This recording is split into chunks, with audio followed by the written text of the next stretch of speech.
Welcome to Talkin Science. I'm Matt Miller in Studio 4. Dr. Brad Tucker is here. Brad, happy Tuesday. Yeah. How's it going? Really good, my friend, really good. Let's get the headlines in this, the 18th week of 2021. Blue Origin opens the bidding for a seat on New Shepard. Axiom 1 set for launch in January, the first private mission to the space station. And the RAAF nominates a head of the space division. Before we get into the show, Brad, a quick reminder of the socials. We can find you on Twitter at btucker22. I'm on Twitter at mirrormat86 and, of course, Trekzone exclusively on Twitter. Plus, find our YouTube channel for the latest eps and on your podcast app of choice. Brad, first up, a quick plug for Talkin Science on Thursday. Project scientist Jason DeWalken will beam in again to chat about osiris-rex's successful departure burn from asteroid Bennu. That was a fantastic sight to see this morning. Yeah, look, it was been a long time in the making, and now they have a very long trip back to Earth, but hopefully it's a safe, uneventful trip back to Earth, which is the kind you like. Absolutely.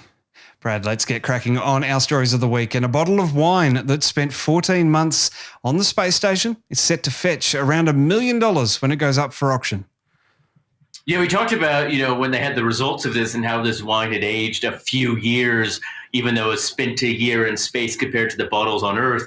And there's always been discussion about what would happen to the remaining bottles that weren't tested. Well, not surprisingly, now one is up for auction, and they think it will catch a pretty penny, which it really should. And it should be a pretty exciting bidding war. It'll be interesting to see who ends up with the bottle and what they do with it. I imagine they're not going to drink it and just to say they have it, but we'll see. Absolutely. Well, Ingenuity has doubled its height record on Mars, now up to 33 feet on its fifth flight, and it's left Wright Brothers Field behind, taking up residence about 130 metres south. Yeah, we highlighted this last week when it was nominated to have this new mission. It had done so well that it was now going to go scout locations for Perseverance and, hitting the ground flying, so to speak, that they got it going and it now in a different, as you said, landing spot for the second time on Mars. And this is actually quite more important than it just seems. When Perseverance dropped Ingenuity off, it completely scanned the area to make sure it was putting it in a soft spot. They were flying a bit blind almost and landing in the second location. So there was a little bit more danger and issues that could have happened with finding the second landing site as opposed to the first one. Brad, Blue Origin has opened the bidding for its first tourist trip, which will be lifting off in July. Yeah, look, we hear a lot about SpaceX.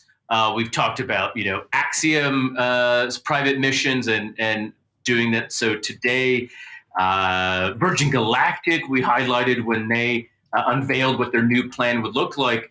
And Jeff Bezos' Blue Origin has been quietly chugging through. They've done lots of test flights. I think they've had 14 or 15 themselves. And so now they are, unsurprisingly, not only have opened bidding for their first flight, but as he said, have said that they want to go in July, essentially seemingly win the race into private space.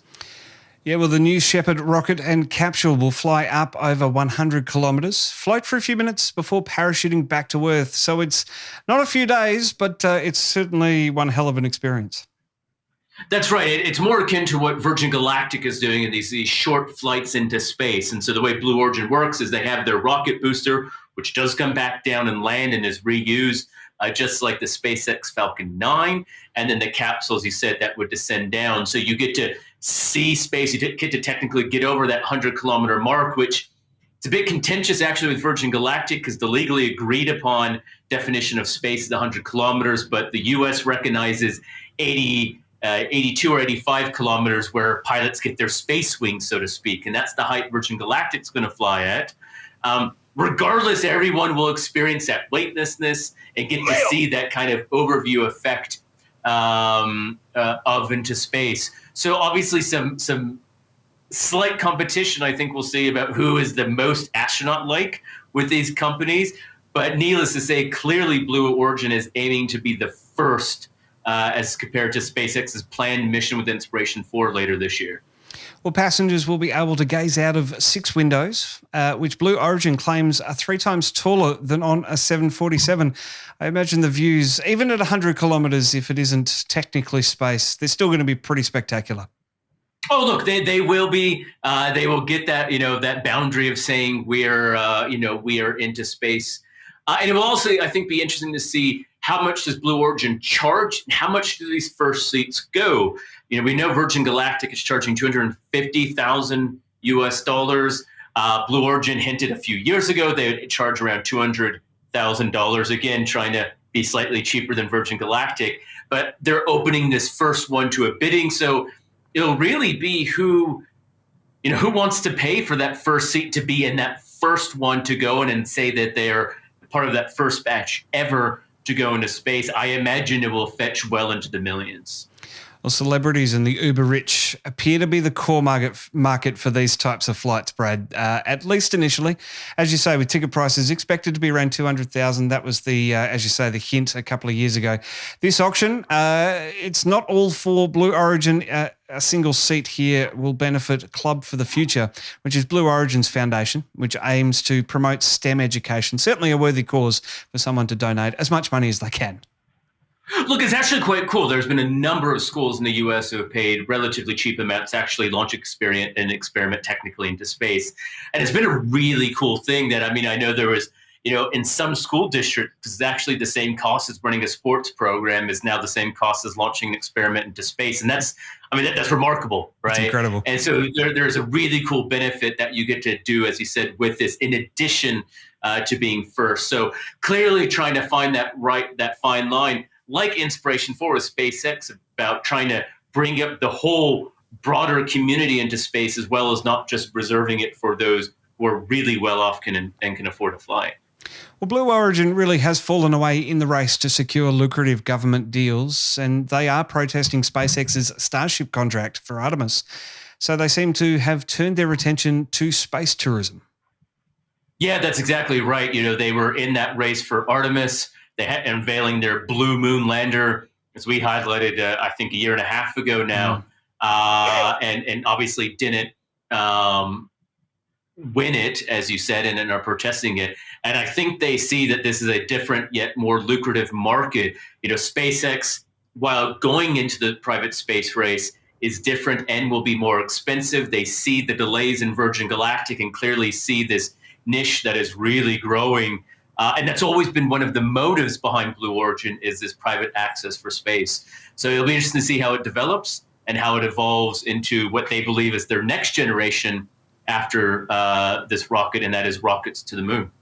Well, Axiom Space and NASA have agreed on the particulars for the first private mission to the space station. Brad, it's going to happen no earlier than January next year. This is pretty exciting. Yeah, we were highlighting when this was originally talked about, between SpaceX agreeing that they would take Axiom Space up, and now essentially it's a final deal. All parts of the mission are designed. The crew's been determined, the ride's been determined, and then the access to the space station, which is really that final key part, has been secured. So they'll be accessing NASA's shares and resources and equipment while paying for it. NASA gets extra money, and now private citizens, though a lot of them have some sort of space experience, will be this first private professional crew to the space station. Again, not really necessarily tourists, but astronaut experience or scientific-driven experience going to the space station. Well, there's a bit of a quid pro quo here with Axiom's mission, labelled AX-1. As you say, they're going to be buying some supplies from NASA to keep the astronauts fed, clean and rested. And NASA is buying cargo space on the return journey. They're going to be stuffing the SpaceX with experiments needing to stay cold. They're going to be coming home on the return journey. That's exciting. That's right. So, and I think this has always been now this opening up and design of the space station. Once it was open up to these private contracts, and then that decision to open up to private companies and people to go to the space station, realize they can diversify, they can find different funding streams, and also they can turn around scientific experiments quicker, because this has been one of the other things. You can't do an experiment to the space station if there's no way to get it to or from the space station. That is a very critical component. But since we've seen the better and more readily accessible options to the space station means a variety of experiments are opening up and being offered to a number of groups, including one that I'm even considering, and we're looking at designing. And that's just because there is that potential now of it being a quicker turnaround. And if it's kind of like airplane flights. If there's more options, there are cheaper and more flexible options, which means you're more likely to consider it if it fits in with your schedule. And that's clearly what they're seeing now with these Axiom and private companies going to the space station. Well, it's not just a simple matter of selecting a group of people either. So far, Michael Lopez Alegria, Larry Connor, Mark Pathy and Eaton Stibb are prime crew members who will have to undergo NASA medical qualification tests before being allowed to board the station. Yeah, and this is one of the interesting things about, say, going to the space station, which is very different than private trip into space on just a completely commercial system, is you'll have to meet all of those requirements for NASA, which obviously are very strict and well studied and well regarded. When you don't, and you don't have to follow the NASA rules, there's going to be a bit more, lenience, but also unclarity or lack of clarity in what is required and how are they screened and prepared. And these are one of the issues that we are now facing with this idea of private people into space. Our data is actually really lacking on the variety of people who go into space genetically, health-wise, those sorts of things. And so there will be a lot of learning to happen in this whole space medicine area, whereas at least going to the space station, they're building on the clear requirements that they already have, may not still be suitable for regular people into space, and regular being non-selected astronauts, but there's at least some guidance there as to what is needed. Well, we first reported this deal last year, so a lot of careful planning and consideration is going into this. The station, after all, has to keep operating and paying for itself. It's not cheap to stay up there. No, it's not cheap, and especially with Russia looking at finalizing their position and arrangement with the space station in a number of years, because they're committed to building a one with the Chinese around the moon, as we've talked about. It is an uncertain future, but it's also clear that there is a market for other countries and companies to go into it, and that maybe this is that future venue of it being an Axiom express interest in building their own module for the space station as well in 2024 that could detach in the future and just be completely independent, but maybe they take over running it. There's a lot of different options here. And keeping in mind, Axiom is also designed and run by former NASA astronauts. So they're very clearly, that's the requirements and needs both of NASA, both of the US government, but also of the private sector. So really a very good group to be managing this kind of transition phase in space travel. Well, lastly this week, Brad, let's come home. The RAAF has given a rare glimpse into its future leadership looks, with Air Vice Marshal Catherine Roberts being nominated to head the Space Division. And look, this is an exciting development. It was, hinted at the 100th anniversary of the Air Force that they would be looking at this, and now clearly announcing that she is going to head this new Space Command, as it were. Clearly, as everyone says, a very capable person, very familiar with space in regards to defense. And as we were just seeing on the screen, she was talking to Russ Boyce, a friend of mine and colleague down the road at UNSW Canberra, who builds satellites and who's built the satellites for the Air Force M2, which she commissioned. So clearly someone who knows a lot about what's happening in space and the needs across the sector. Well, this announcement comes just a few weeks after Space Command itself was announced as part of a wider space domain review. That's right. It was really highlighted that the, Air Force, Navy, and Defense or Army all have their own space capabilities and all different needs and operations. And what was shown that needed to be brought together to share and make efficient resources, development, capability, and all those sorts of things. So, really more of a collaboration, more like what the U.S. Space Command is, as opposed to the U.S. Space Force, which is just a completely independent branch of the military. But clearly showing the needs that space is becoming a bigger and bigger part of defense, which everyone knows, and really how to bring it together and control what is happening in space in regards to Australian defence capabilities. Well, Chief of the Air Force, Air Marshal Mel Hupfeld, was speaking with the ABC, and she was talking about how they're about 3 or 4 years behind where she wants the service to be, that space is a warfighting domain, but Australia's not looking to militarise space just yet. These comments seem to be in line with most of the other countries' intentions, Brad.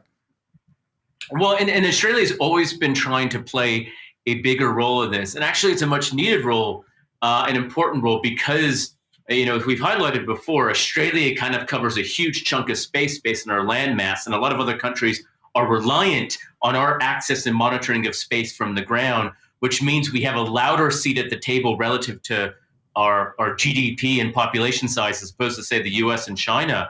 And in fact, some people need us more than we need them in a lot of ways. And because of this, Australia has very clearly trying to use that voice in that, yes, space is becoming more militarized, but it's not more offensive in the sense that it is more in the, space is a critical part of our infrastructure. And just as you need to protect your land masses or ports or wherever the case may be, it's no different than in space, but very clearly wants to navigate the peaceful uses of space and the demilitarization actually of space. And this is a very clear guideline and policy that Australia wants to maintain, but you also have to enforce that as well. So trying to navigate that clear issue and also being that potential sensible partner in between, say, China and US and Russia, who have all their own complementary and also competing views of what space is. And yet all of those countries that I've just mentioned and Europe at some level actually have facilities or need data that comes out of Australia for their technological and satellite capabilities. So and Australia knows that and is using that angle well. Well, certainly a space to watch, if you'll pardon the pun, as the RAAF moves into its second century of operation, Brad. We've gone from flying in World War II to now getting into suborbital domain and looking after what's above us. Yeah, and it's going to be an interesting road and path that is navigated over the next few decades. And I do hope Australia and not in a corny way, but the Australian beliefs in this space really show through, because that's ultimately the middle ground that I think everyone wants. And that's what Australia is trying to do, is really secure and hold that middle ground of the use of space. And I think if done rightly, and I think the new Air Marshal is the new commander of this division of the U.S., or the Australian defense rather, keeps her U.S. and other colleagues in check, to be honest. Well, just before we go, Brad, a recap of our live coverage of China's Long March 5B rocket body returning to Earth. It crash-landed in the Indian Ocean on Sunday, but not before causing a whole heap of contention among the spaceflight community. Jason McDowell joined me on the live stream, and he wasn't pulling any punches. We're going to continue with our expert analysis now. Let's bring Jonathan McDowell back in. Jonathan, Professor Gorman spoke earlier in the show about how things are supposed to be done since 1990 with international guidelines around objects over 10 tonne. Mistakes can happen and malfunctions, etc. Do you think that that's what this is, or is the CZ-5B of a poor design? No, this was not an accident. And that can happen, like, for example, there was the Russian Phobos Grunt Mars probe that was meant to go to Mars and got stuck in Earth orbit, and it re-entered. And so that was 13 tons, but that was, okay, well, you tried, you didn't mean to do it, it failed.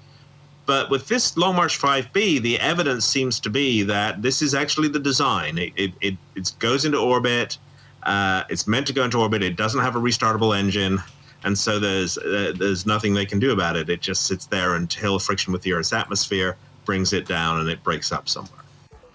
Well, that is out now from our coverage of the Long March 5B booster heading back to Earth and crashing into the Indian Ocean. As I said, you can click the card in the top right of the video here on YouTube, or jump through to Trekzone.org for all the latest. And of course, not forgetting that Jason DeWalken is beaming in on Thursday to chat about osiris-rex as it comes home to Earth. Brad, great to pick apart the stories of the week with you. Looking forward to doing it again all next week. Thanks. Take care. Keep up to date with Twitter. Catch new podcasts daily on YouTube. Plus, we're beaming to your favorite podcast app 5 days a week. Just search for Trekzone and subscribe.